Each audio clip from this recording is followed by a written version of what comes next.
Check bounce प्रकरणामध्ये चित्रपट निर्माते राम गोपाल वर्मांच्या अडचणी कमी होताना दिसत नाहीयेत. त्यांनी आपल्या शिक्षेला स्थगिती देण्यासाठी जामीन अर्ज दाखल केला. मात्र ही याचिका न्यायालयानं फेटाळून लावली आहे. इतकंच नाही तर त्यांच्या विरुद्ध अजामीनपात्र वॉरंट सुद्धा जारी करण्यात आलंय. प्रसिद्ध दिग्दर्शक अनुराग कश्यपनं मुंबई सोडलेली आहे. आता ते बंगळुरूमध्ये शिफ्ट झालेत आणि यावेळी त्यांनी बॉलिवूड इंडस्ट्री संदर्भात तीव्र नाराजी व्यक्त केली आहे. माझ्यातील चित्रपट बनवण्याचा उत्साहच संपलाय असं सुद्धा ते एका मुलाखतीमध्ये म्हणाले. भारतीय जनता पार्टीचे खासदार तेजस्वी सूर्या विवाह बंधनात अडकलेले आहेत आणि तेजस्वी सूर्या यांनी लोकप्रिय गायिका शिवश्री स्कंदप्रसाद हिच्यासोबत लग्न केलंय. त्यांच्या लग्नाचे फोटो समोर आलेत. तेजस्वी हे दक्षिण बेंगळुरूचे खासदार आणि बीजेपी युवा मोर्चाचे अध्यक्ष आहेत. शिवश्री ही लोकप्रिय गायिका आणि भरतनाट्यम नृत्यांगना आहे. अभिनेत्री तमन्ना भाटिया आणि विजय वर्मा पुन्हा त्यांच्या कथित ब्रेकअपमुळे चर्चेत आलेत. दोघांनी इंस्टाग्राम अकाउंटवरून एकमेकांचे फोटो डिलीट केलेत अशी चर्चा त्यांच्या चाहत्यांमध्ये आहे. त्यांनी फक्त मित्र म्हणून पुढे जाण्याचा निर्णय घेतला असल्याची सुद्धा चर्चा आहे.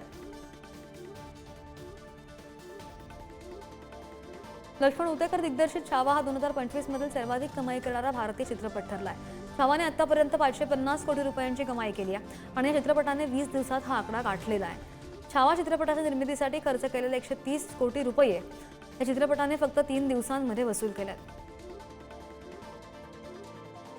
अक्षय कुमार आणि कटरीना कैफचा नमस्ते लंडन 14 मार्च होळीला पुन्हा प्रदर्शित होतोय आणि या संदर्भात अक्षय कुमारने इंस्टाग्रामवर एक पोस्ट केली आहे. ही घोषणा करताना मला खूप आनंद होतोय. ही जादू पुन्हा जिवंत करण्यासाठी सज्ज व्हा अशी पोस्ट अक्षयनं केल्याचं पाहायला मिळालं.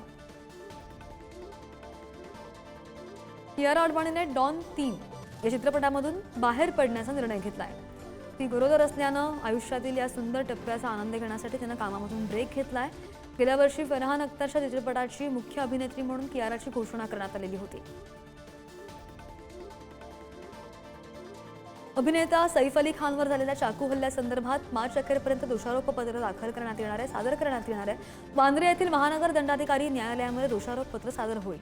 या हल्ल्यानंतर सैफ अली खानची तब्येत पूर्ववत होत असून त्यानं नुकत्याच रमजान निमित्त शुभेच्छा दिल्या. उंच माझा झोका या मालिकेला 13 वर्ष पूर्ण झाली आहेत. ज्येष्ठ सामाजिक कार्यकर्त्या रमाबाई रानडे यांच्या आयुष्यावर आधारित असलेली उंच माझा झोका मालिका चांगलीच गाजली.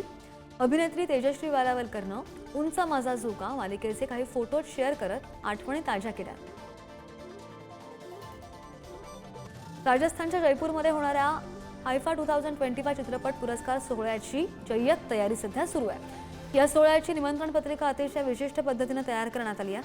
7 किलो वजनाच्या निमंत्रण पेटीमध्ये राजस्थानी कलेमधील बाडमेरी कापड आणि इतर अनोख्या घटकांनी निमंत्रण पत्रिका सजवण्यात आली आहे.